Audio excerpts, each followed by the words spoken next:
Welcome everyone to another video, and in this video we are going to be breaking down the timeout strategy by the Asian Milkman and his journey to rank 10.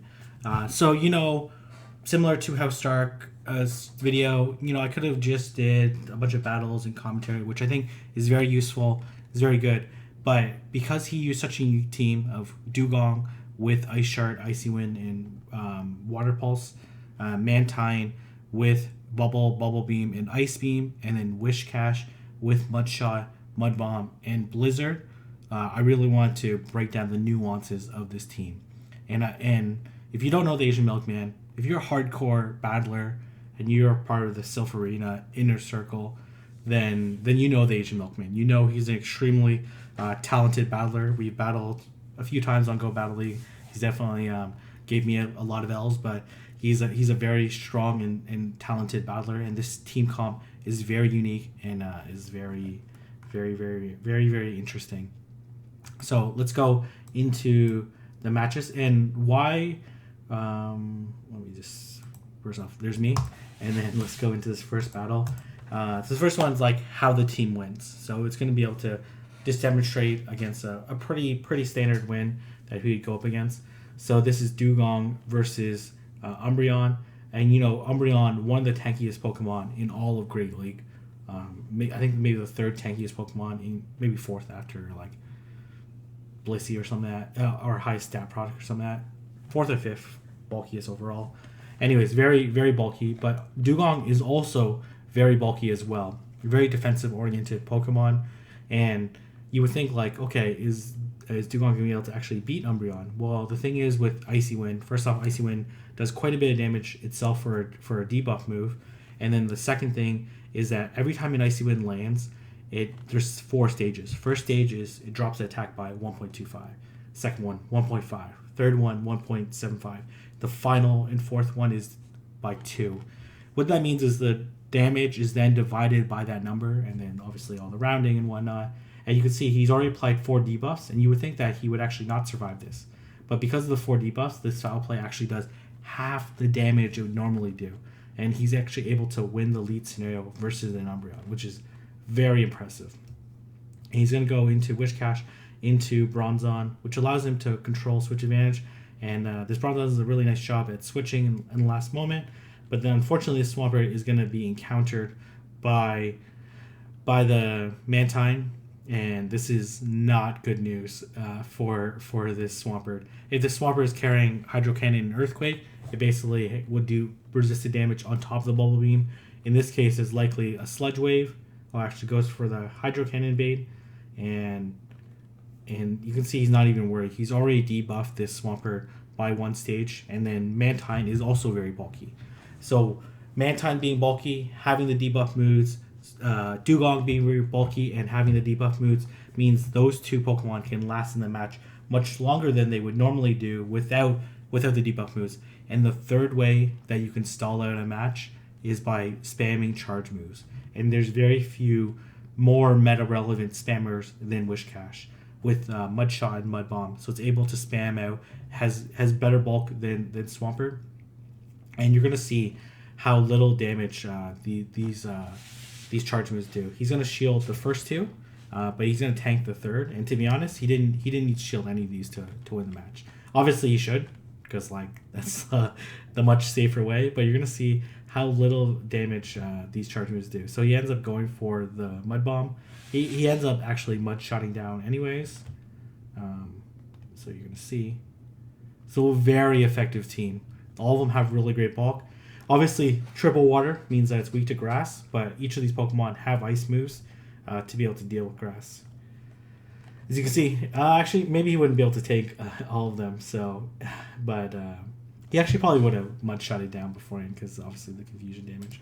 Okay, so before we go to this next match, let's talk about the next thing. Taking out BBML teams. What I mean by that, this is another term for an extremely meta team. And basically, and anyway, so this is just an acronym that Coachino Mum invented in collaboration with Caleb Peng. Anyways, it's a very term for when you run extremely meta Pokemon. So he's running an off-meta team, with Dugong. Obviously, Dugong not an easy access Pokemon because it is a double legacy. And then Mantine and Wishcash. Wishcash probably being the most meta relevant Pokemon out of the three. But running a very interesting strategy. So he's actually going to go up against House Stark's team with Wishcash, Azumarill, and Registeel. He switches out into Wishcash knowing that it has a pretty favorable matchup against all three Pokemon, and so does Mantine.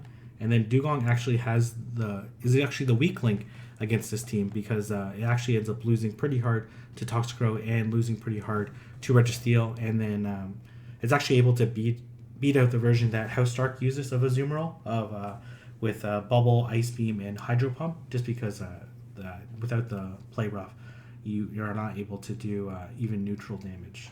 And then as well, the Ice Beam are double resisted, so you have to kind of go for a Hydro Pump, which is a lot of energy, and you're going to get Bubble Beam a lot of times. So he actually stalls out the clock, switches out into Mantine, and his opponent actually switches out into Registeel, but this Registeel came late, and which means that it's going to be hit by quite a few Bubble Beams, and he, to be honest, he doesn't even shield.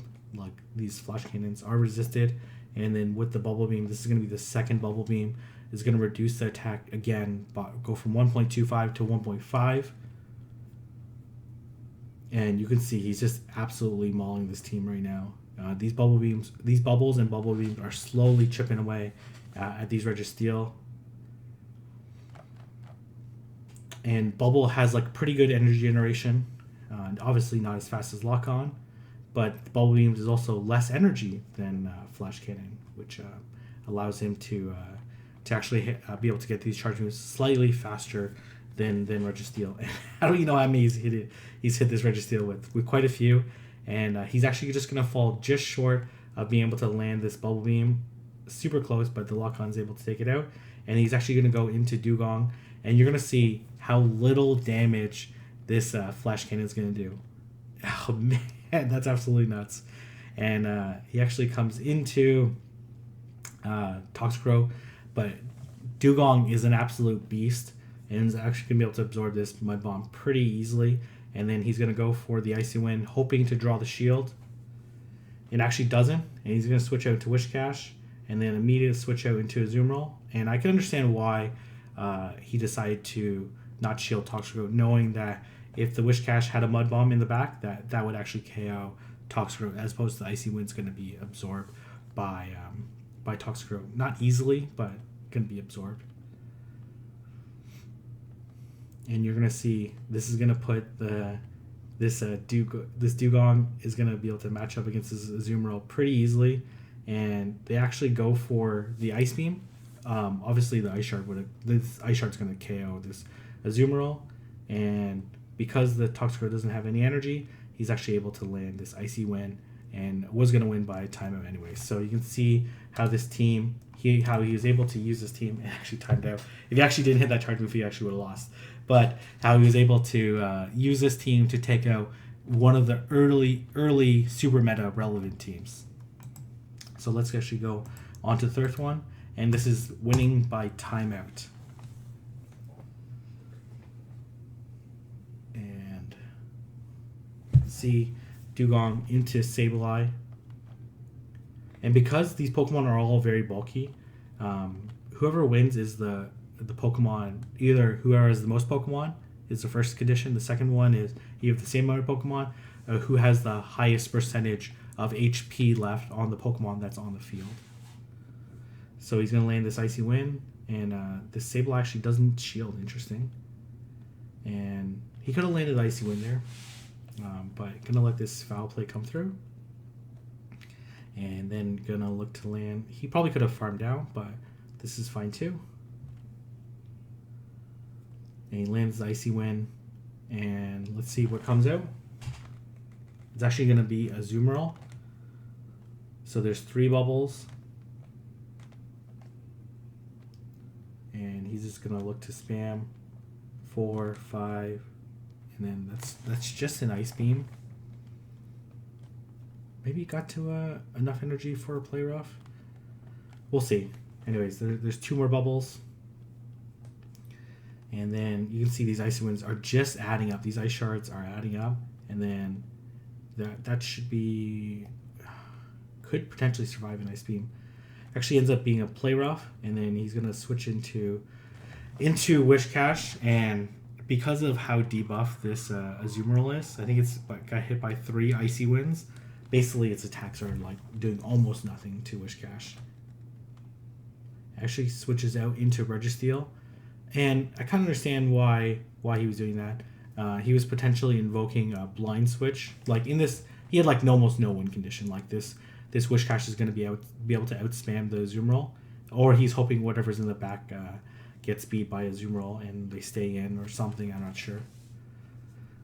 It was kind of a tough situation. He switches out into Mantine to absorb this Flash Cannon, and mostly he did that too because Wish Cache has a better matchup against Azumarill, as because all of Mantine's moves are resisted by Azumarill. The bubble beam and ice beam, and then as well, if he's able to win out this matchup against the Registeel, then he can potentially bubble beam the Azumarill and then give set up his Wish Cache to have the win condition. Unfortunately, the Azumarill fires off the energy right away, knowing that it doesn't want to be debuffed, because he obviously saw how much damage the debuff did. And they're going to be waiting, and he actually lags there, and he decides to let this Ice Beam go through. And as you can see, the clock is ticking down, and we know that these charge moves take about 7 seconds off the clock, so it should be coming out with like 7, 8, and then he's going to be able to shield this charge move, and then it's going to be time's up, and he's going to win the match. GG.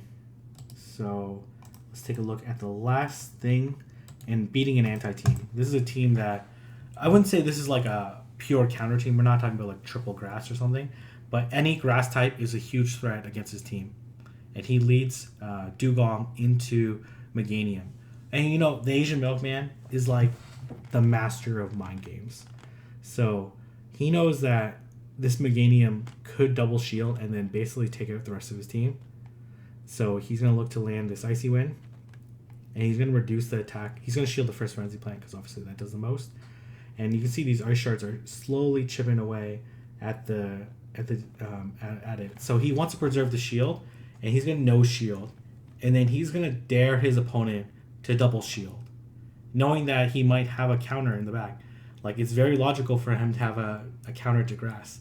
He actually wins the lead matchup against a grass type. And then he's kind of like stuck in kind of a tricky situation against this Mew. This Mew could have Wild Charge, it could have Grass Knot, it could have Psy Shock, could have Overheat, could have a number of different moves. He decides to shield and actually has Wild Charge, which actually would do a lot of damage to his opponent. And he actually decides to go for the Ice Beam and actually gets shielded. Very interesting. And he knows he has to get out of here, so he perfectly times the switch to absorb the Wild Charge against the Mew. And now he's in total control unless this Mew has Grass Knot. But even if it has Grass Knot, he might still be okay because the Mantine can farm in the back. So we're going to be able to see this is the decisive moment. It actually has Ice Beam, likely for Altaria. And then, unfortunately for his opponent, he has Bastodon in the back, and this Bastodon is going to be no good against this Wish Cache. And this Bastodon actually would have been very good against the Mantine, even though Mantine is dealing super effective damage. These first off, it's extremely bulky. These Smackdowns and Stone Edge actually would have did quite a bit to Mantine. So you're going to be able to land the Bubble Beam, take it out, and he's actually able to bubble down and take out the Mew.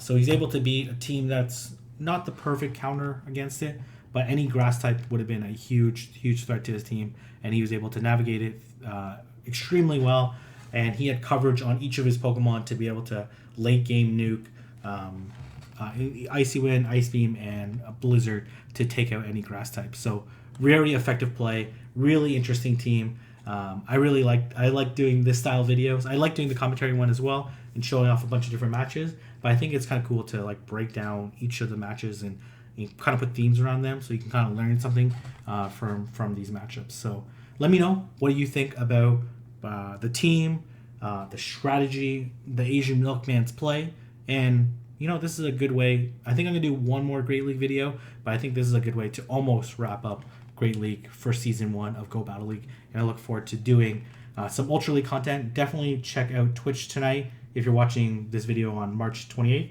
About 2 hours after this video gets uploaded, we're going to be doing a stream with some very fun rules covering some Ultra League battles. So anyways, I'm going to leave it there. If you like this video, don't forget to like, comment, and subscribe, and I'll see everyone in the next video.